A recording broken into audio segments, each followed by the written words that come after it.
Midnight of May 6th, Indian Air Force's fighter planes were ready. Scalp cruise missiles, Hammer precision bombs, and kamikaze drones were ready.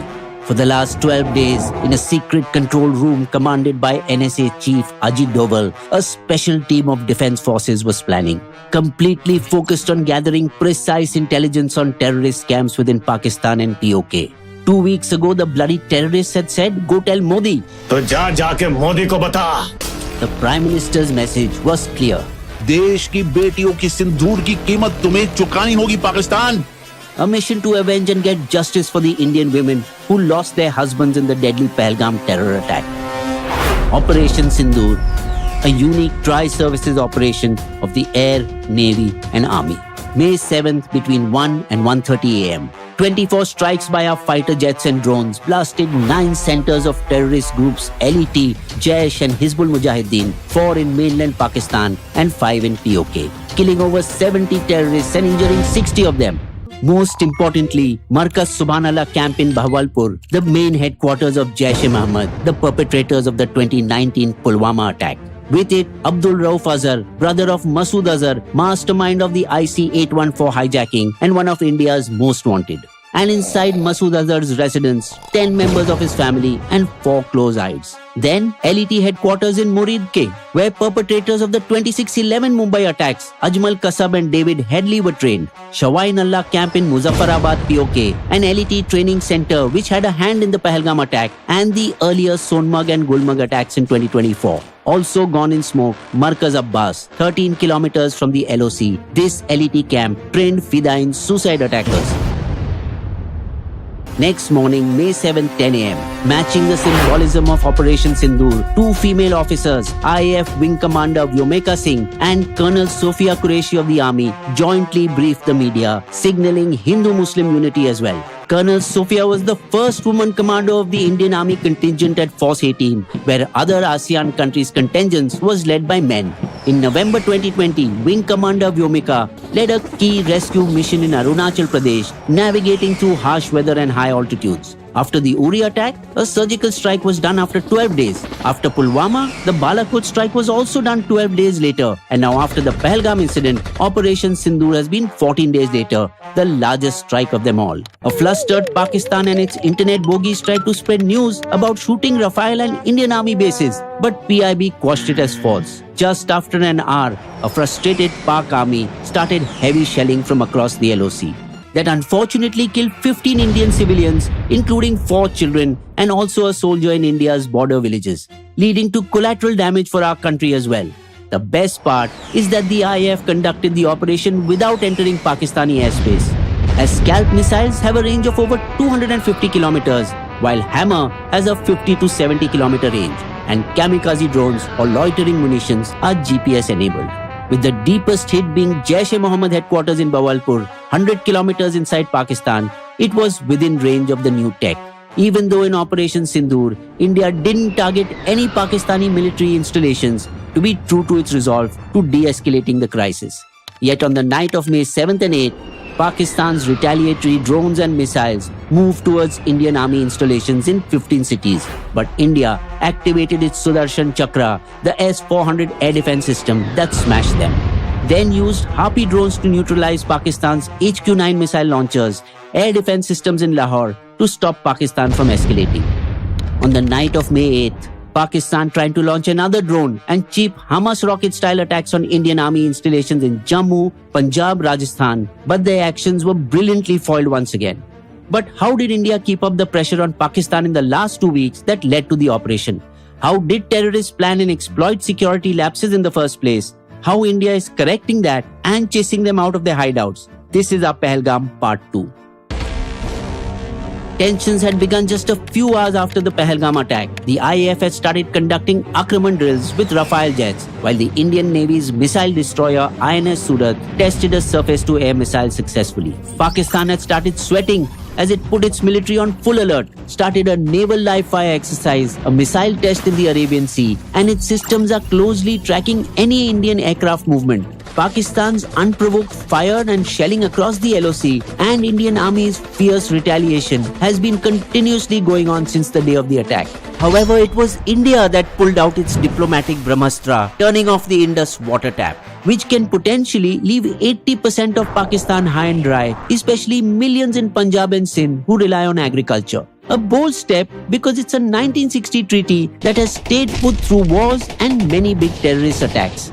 Under the cover of desilting, it has stopped the flow of Chenab River such that water levels have dropped from 25 feet to 1.5 feet, allowing locals to cross the river on foot, while unilaterally accelerating 5 hydroelectric power projects on the Jhelum and the Chenab rivers without securing Pakistan's approvals as required under the treaty. India would also want to restart the Tulbul barrage on Jhelum River to control the release of water, capable of triggering either a flood or drought in POK or Pakistan. Plus, we have sent back all Pakistanis living in India except long-term visa holders and have shut the Wagah-Atari border. So strict that a CRPF Jawan has been sacked for concealing his marriage with a Pakistani woman. Made all Pakistani military officers in the Pakistani High Commission in New Delhi to leave and has withdrawn 25 of its own officers from the Indian High Commission in Islamabad. Pakistan also responded with its airspace closure, as did India, which can cost Indian carriers 300 crore rupees a month to circumvent their flights around Pakistan. But they lost 700 crore after Pulwama in 2019 as well, and they braved it firmly for national interest. Shutting trade, India has banned all imports and exports with Pakistan, even indirectly like via Dubai. With India supplying 60% of Pakistan's pharma raw materials, therapeutic items and ingredients, it will hit Pakistanis very hard as the cost of medicines could rise tenfold. So in revenge, they have put on hold the 1972 Simla Agreement, which is laughable because that agreement is as toothless as Pakistan's claim of not supporting terror. While India will try to press the US, China and Russia, even Saudi Arabia and the UAE, to halt arms sales and financial support to Pakistan to keep it diplomatically isolated, yet it has reportedly raised alarms inside Pakistan, with Hafiz Saeed's security outside his home being increased with former commandos from the Special Services Group. POK is already in a state of emergency, with over 1,000 madrasas shut down as precaution. In villages like Chakoti, located just 3 kilometers from the border, parents are keeping children indoors and bunkers are being reinforced. Through all this, while the NI investigators had been working hard tracing digital footprints to the safe houses of terrorists in Muzaffarabad and Karachi, yet then uncovering how TRF's main plotter Kasauri had actually recruited 2 locals, Adil Thokar from Anantnag as the main guy and Asif Sheikh from Sopore to be his sidekick. Around a decade ago, Thokar was just a part-time teacher, but when he started attending funerals of local militants killed in encounters, he came in contact with people linked to terror organizations. जिहाद में जुड़ जाओ. And without telling anyone, legally crossed over via Atari border, going to POK, where he received ideological and arms training. Meeting and collaborating with top LET commander Farooq Ahmad and Hashim Musa, a former para-commando of the Pakistan Army, who was also part of the attack. 8 months before Pahalgam, back in October 2024, Thokar was the one who helped Paki terrorists Hashim Musa and Talha with their sophisticated modern weapons cross the LOC through Jammu's rugged and remote Poonch Rajouri sector and guided them to enter Kashmir, possibly via the dense forests of the Mughal Road. Hiding deep in the forest, they used code names like Musa, Yunus, while talking on Chinese messaging apps, similar to how they did during the Pulwama attack. But unlike the old bulky ones with antennas, they use new Chinese satellite smartphones like the ones by Huawei that integrates satellite GPS, texting, calling and internet access, making it extremely difficult to track, which were used during the attack to remain in real-time contact with their park-based handlers as if a control room operation ran from there, a pattern similar to the 26/11 Mumbai attacks. More explosives were uncovered in later search operations stored inside Adil and Asif's houses that were demolished to set a precedent to deter local youth from joining Pakistani terrorists. India's security lapse. We made mistakes, as the government deftly admitted in the all-party meeting. We could not prevent the attacks. Baisaran was opened earlier than usual, without informing security. But reports say it is opened most times of the year, except during extreme snows. The real problem is that the nearest checkpost is too far, at the base of the hill, 10 to 11 kilometers away, where the 3rd Battalion of Rashtriya Rifles and the 116th Battalion of CRPF are stationed. That's why the forces took such a long time to reach, because it was only the first 2.5 kilometers where they could travel on ATVs and motorbikes. The next 4.5 kilometers was a muddy, slushy path, meaning they had to run all the way up on foot to the meadow. However, in early April, RAW and IB did issue alerts. Suspicious elements near Srinagar's foothills can attack tourists. And the forces did act swiftly, increasing patrolling for 2 weeks around Dachigam National Park and Nishadbag areas of Srinagar. Wondering if an attack was planned for April 19th, the Prime Minister's scheduled visit to flag off the first ever train from Katra to Srinagar, which was eventually postponed due to bad weather. And did they then shift their target to the Baisaran meadow, recceing it in casual clothes on April 20 and 21st, while the forces were hunting for them in Srinagar? But without any leads, the Srinagar search was ironically called off on the very morning of the Pahalgam attack, of which there was no specific intelligence. The systemic issue is that after the 2016 Pathankot attack, even though a high-tech, comprehensive, integrated border management system strengthened the counter-infiltration grid along the 778-kilometer LOC, the surveillance by drones to detect hideouts has clearly proved to be ineffective due to the thick canopies of the Pir Panjal forest. And in fact, there were no cameras or drones present at Baisaran, despite it being a high-risk zone. Even the 3rd Rashtriya Rifles was moved to the eastern Ladakh sector in 2020 to cater to clashes with China and was just being partly redeployed in Mughal Road near Baisaran when the incident occurred, leaving the 116th CRPF battalion alone guarding Mughal Road's 10-kilometer buffer zone around Baisaran Valley for the last 5 years.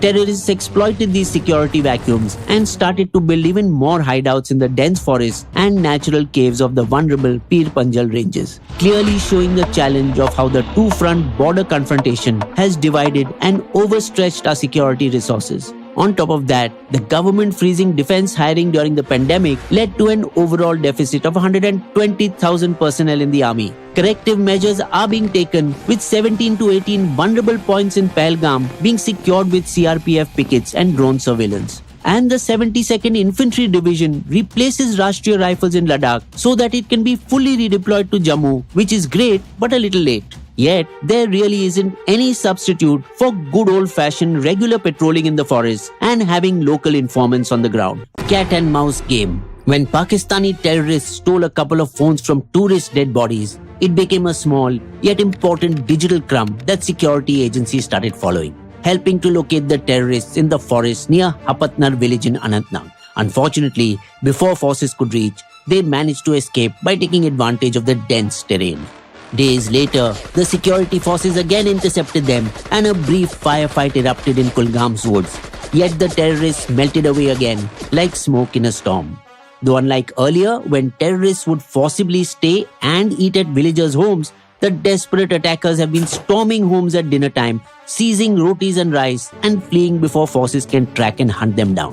Which also shows that many local Kashmiris are not supporting these terrorists, but could be helping the forces with information.